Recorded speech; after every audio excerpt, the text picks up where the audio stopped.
Welcome to Laughter and the Law, where we talk about the law with a lighthearted twist.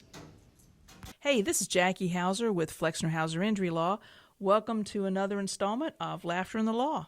Hey, and this is Diane, the trustee office manager, ready to learn more about all of these, what are they, rules? Rules of evidence. Rules of evidence. And in this third installment, we are definitely covering things that the jury does not know because of these rules. They will not know these things in the trial. I hate absolutes, so the answer to that is likely. Likely. They likely will not know. You as a juror likely will not know these next 4 things that we are going to talk about. Likely will not know. We're going to start off with a tongue twister. Okay, all right, let's do it. All right. Rule 407 of the North Carolina Rules of Evidence. I feel like a radio announcer. Rule 407 of the Rules of Evidence talks about subsequent remedial measures. Subsequent remedial measures. Yeah, say that 3 times. Subsequent remedial measures, let me tell you the rule and then I'll tell you what they are, okay? Okay, all right. Subsequent remedial measures are not admissible to prove negligence in connection with an event. So, let me give you I can't remember the exact case facts, but it comes from an old railroad case. Okay. A railroad case from 1869. Okay. So, I'm assuming we're talking about a buggy and a horse versus a car. So, a buggy and a horse, they were approaching some railroad tracks, and this was near a railroad yard. And as they approached the railroad tracks, over to the right, the railroad had something stacked up. I think it was a hill of dirt. Mm-hmm. So the driver of the buggy could not see the train coming, went across the tracks, and the train hit him. And so there was an accident. And there was a lawsuit against the railroad for that injury. Now, what the railroad did after the accident was the railroad went and moved that mound of dirt and said, whoa, we need to let people see around this, this mound of dirt's keeping people from seeing. Mm-hmm. That was a remedial measure. It was a fix. They learned from their mistake. Exactly. And they moved the mound of dirt. Right. And what the court has said and how this is applied is that you can't use that against them for the injury. You can't use the fact that they wanted to fix something to say, oh, look, they're admitting that they were at fault because they subsequently took some type of remedial measure to fix it. Because they moved the dirt, that proves that they are in the wrong. Right. The phrasing from the court case says this: the courts have applied this principle to exclude evidence of subsequent repairs, right? Subsequent repairs, installation of safety devices, changes in company rules, and discharge of employees or language, so that you can't use those things to say, oh, look, you were at fault. And by fixing, those things, you're now showing that you were at fault. Yeah, because, if that could be an argument made, then I could see how that would prevent people from fixing anything, because they'd be like, oh, no. Exactly. If I fix it, then I will be proving that I'm showing that I was wrong. Yeah. Yeah, I gave you an example off the record before we went on. What if somebody came in the front door of the office and slid down and fell? And I was like, oh, man, I need to put a rug there. Mm-hmm. So instead, the next day I came in, I bought a rug, and I put a rug down at the front door. Mm-hmm. The person who fell can't come back and go, oh, look, you put a rug down. Mm-hmm. So clearly you were wrong by not having a rug down. That's why I fell. Mm-hmm. No, I put a rug down for whatever reason, but it doesn't mean that not having the rug there makes me admit that I was at fault for not having the rug there. Right. See? It happens a lot, like in product liability cases, things like that. It happens a lot there. Whenever folks sue, like the DOT for a bad road design, if they come back and fix something like that, you'll see it a lot there too. Interesting. Okay. All right. So what's another one? The second one has to do with settlement offers. Settlement offers? What are those? So Rule 408 of the North Carolina Rules of Evidence says that offers to settle, what we call offers to compromise is the way that the rule is written, are not admissible to show that someone is admitting fault. So typically you're not going to have them admitted at all, really, because they're just going to be irrelevant and cumulative and confusing and all that kind of stuff. But we're certainly not going to have it for the purpose of admitting fault with regard to the accident. Yeah, I think also, correct me if I'm wrong, but, we've talked a lot about insurance policies and limits and things like that. And so if somebody had a policy limit where the most that a defendant's insurance would pay out is $30,000 based on their insurance policy, but yet you're going to trial, you don't want the jury knowing that they possibly offered the full $30,000 if you feel like you could get more for your client at trial because their injuries are so much more than $30,000. Right, exactly. Yeah. That's a good point too. So typically offers to compromise or settlement offers aren't admissible for the purpose of showing, oh, wait, hey, they offered to settle, so they must be at fault. Those kind of things. Okay. Absolutely. It could also influence how much the jury thinks the case is worth if they hear all those different numbers of the settlement. They may think that the defense is cheap. They may think that the plaintiff is greedy. You don't know. Yeah. It depends on the facts of the case. What's in a settlement offer? Like, what are the things that you consider in a settlement offer? Oh, good question. A settlement offer should cover any damages you've had, those compensatory damages, back to that. So your medical bills, medical expenses, your lost wages. Do you have any scarring? Do you have a permanent injury? Are you going to need future medical treatment? And then are you going to have future pain and suffering, or have you recovered? Those are the things that are typically included in your settlement offer that should be included. Do they consider attorney fees in a settlement offer? No, settlement offers don't necessarily include attorney's fees. Okay. In the consideration, I should say. Right. They're not going to say, oh, well, plaintiff's claim's worth $10,000 and we're going to add in $3,000 for attorney's fees. No, they're not going to do that. Okay. But typically our goal is to get a settlement offer that maximizes the recovery so that we can validate what we're getting for an attorney's fee because we've gotten you more than you ever would have gotten on your own. Right. And that makes sense. Yeah. Okay. Along the same lines, kind of very similar to this, similar but different. Okay. Is Rule 409, which prohibits evidence about promising to pay for someone's medical bills, hospital bills, or other expenses. You can't have evidence about that if it's for the sole purpose of proving liability. Okay. All right. You said it's similar but different. So you can't know about settlement offers because people might think that they're admitting fault.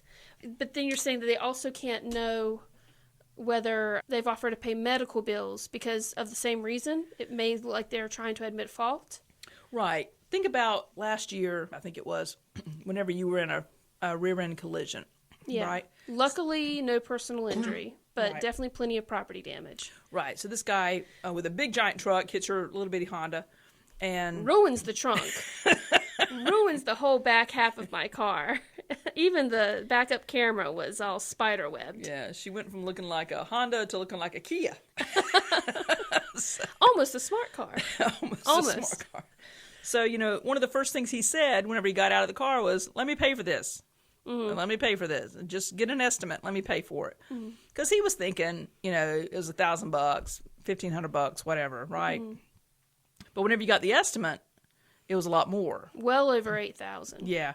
So, one thing he wanted to do, as I've done this with you before, I've said, just pay it out of pocket.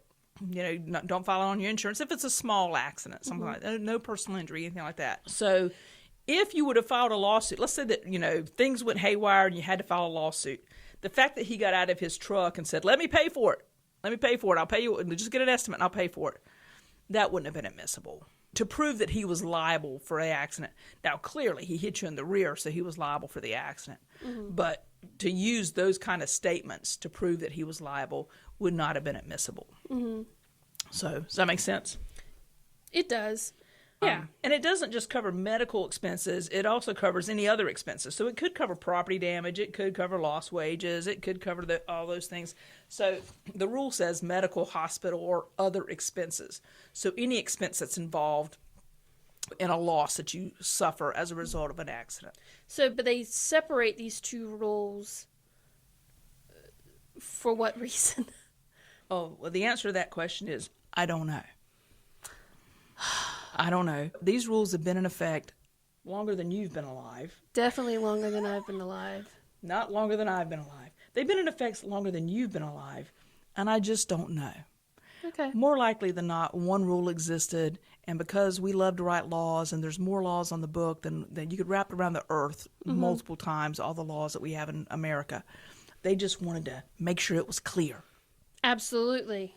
I can't explain a lot of the reason for some of the laws we have. I do see where there's a lot of similarities between the two. Mm-hmm. I mean, the settlement offer one just seems all-encompassing because medical bill offer would be included in that settlement offer, I would think. Yeah. So Property damage would be, pain and suffering would be, hospital bills. yeah, and that medical bill rule says medical bills and other expenses, right? Yep. But then a settlement, it doesn't matter. I don't know why I'm getting so picky about this. It just, for me, it seems a little redundant, I guess, and just in the way of the settlement offer rule could absorb them. But then, isn't the medical rule, which one comes first, the settlement offer rule or the medical rule? The offers to compromise rule about those settlement offers not being admissible is first. It's Rule first. 408. 408, and then you had the medical bill, that's the 409. Again, why couldn't it just absorb that? Anyway, I guess we can't have any holes in our numbers of rules. Those are deeper questions and above my pay grade. All right. To be continued. We'll look into that. Yeah. Do you have another? Hey, I do. The last one we'll talk about, and then I got a good example of how all this kind of wraps up together. Okay. Rule 610. Okay. About religious beliefs or religious opinions. Rule 610 says, evidence of the beliefs or opinions of a witness on matters of religion is not admissible for the purpose of showing that by reason of their nature his credibility is impaired or enhanced. Interesting. Mm-hmm. I'd like an example, please. Can I buy an example?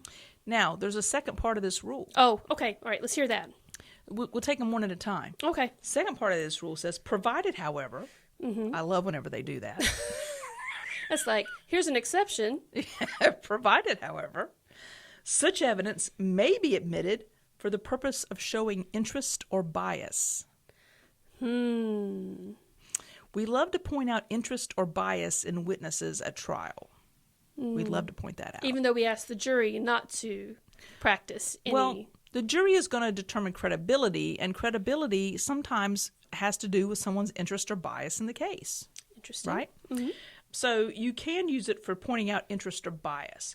But for the purpose of showing whether or not these people are their credibility is impaired or enhanced. Susie Sunshine gets on the stage and says, I've been a Christian since I was 3 years old, and I always tell the truth. Ask your first question. No. Not admissible. No, and no. But if they say that, you don't have a mistrial. It depends. I don't know. Depends on the motions prior to? Yeah. Okay. I don't know. That was going to be my example. You you have baited me for my mistrial story. I'm sorry. Because that kind of wraps it all up. You know, we've talked for 3 sessions now about these different rules and how do they come into play. Yeah. And, you know, what the jury doesn't know is whenever they show up, a lot of times disgruntled at trial, they don't know the amount of time and energy that's gone into trying not to go to trial. We want to settle. We want to be able to have a meeting of the minds. Trials and courthouses are expensive places to go because we have put in time. We've paid witnesses. If you have an expert, you've got to pay them for their time. Usually that's thousands of dollars. That's on both sides. You know, the attorneys have put their time into it. The clients have spent months, if not more, maybe sometimes more than a year or so. If it's a med mal trial, it might be 3 or 4 years to get to this place. Paying for transcripts. Oh my paying gosh. for copies of medical bills. Depositions, all the adversarial motions you've had along the way. And now you're at trial and you're having all these pre-trial motions, which are specifically about funneling. I used that in the last episode. Funneling the testimony, funneling the evidence so that we just give the jury what they need to know. And we don't waste time, cause prejudice, those kind of things. Distract from the point. Relevant evidence, right? So we've done that. We've funneled all of this stuff.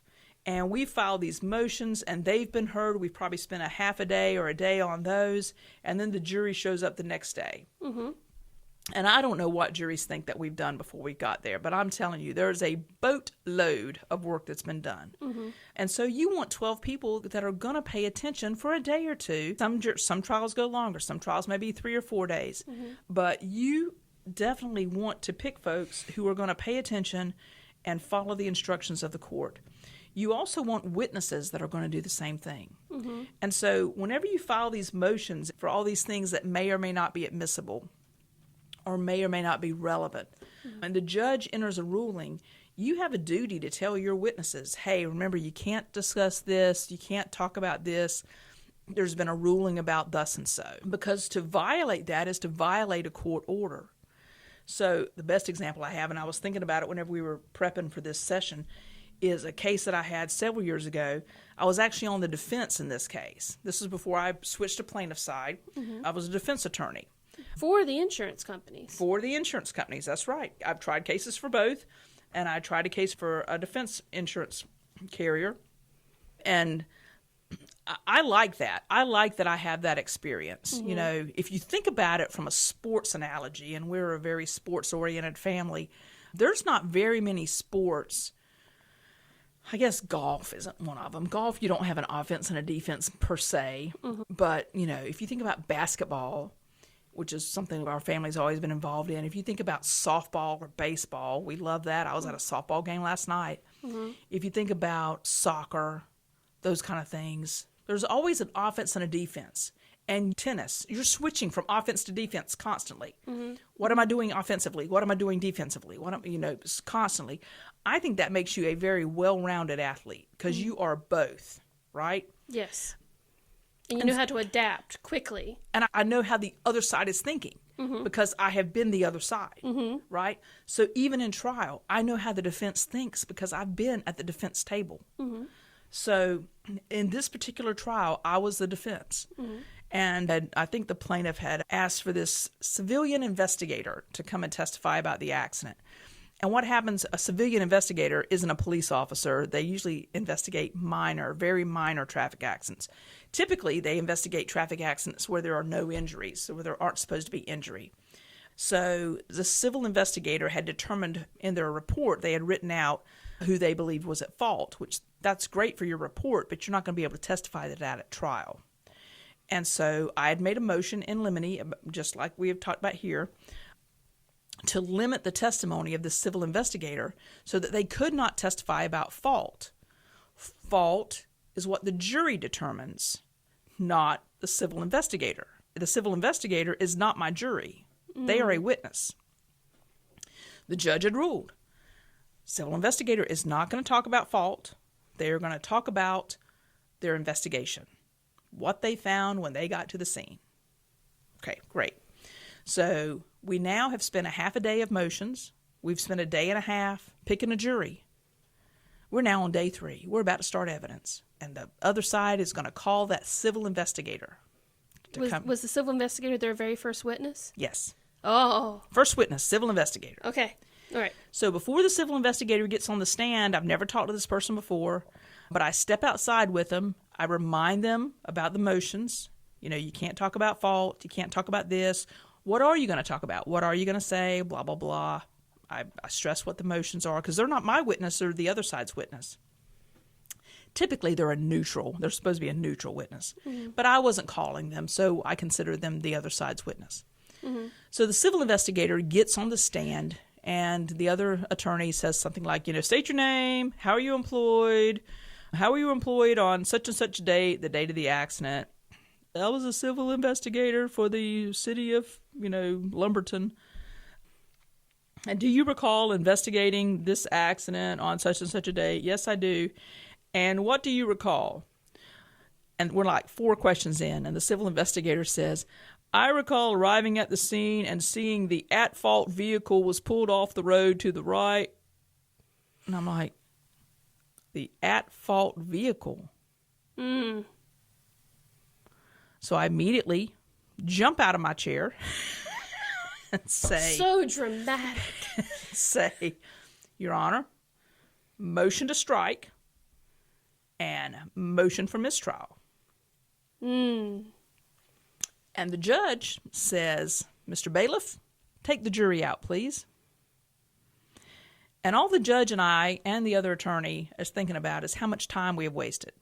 We have wasted the court's time. We haven't. We haven't wasted the court's time, but the court's time has been wasted because this person on the stand, who, by the way, isn't just Joe Blow, they're a civil investigator. They probably have testified before. I hope. I don't know that. But they now have made a huge mistake, even though they were instructed otherwise. Mm. And so the judge lets the jury go out. I make my motion, and I tell the judge, Your Honor, I met with the civil investigator 5 minutes ago out in the hallway. I stressed your order that they would not discuss fault. And the judge confirmed it.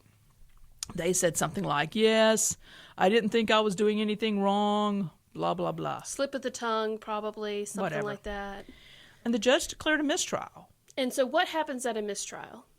Mistrial means the trial's over. Okay. You're going to start over. You get to start over now. And you just don't get to start over the next day. Mm. You now have to go through the whole process of getting back on a trial calendar, which usually is at least 6 months. Mm. So you now have got to get back on a trial calendar and go through this entire process again of pretrial motions, picking a jury, setting up your witnesses, making sure everybody can appear at that session of court, X, Y, and Z. Mm. All because this person couldn't follow directions and couldn't follow the court's order. So I say all that, kind of wrapping all this up to say that the court takes these orders very seriously, what is and isn't relevant and what is and is not admitted into evidence. Mm-hmm. And the civil investigator wasn't sanctioned. They could have been. But What does that mean? sanctioned, they could have been punished. Ooh. They could have been held in contempt. There's a lot of things that could have happened, but we won't go there for sake of time. But it did, obviously, we were literally 3 minutes into the first witness whenever the case was declared a mistrial.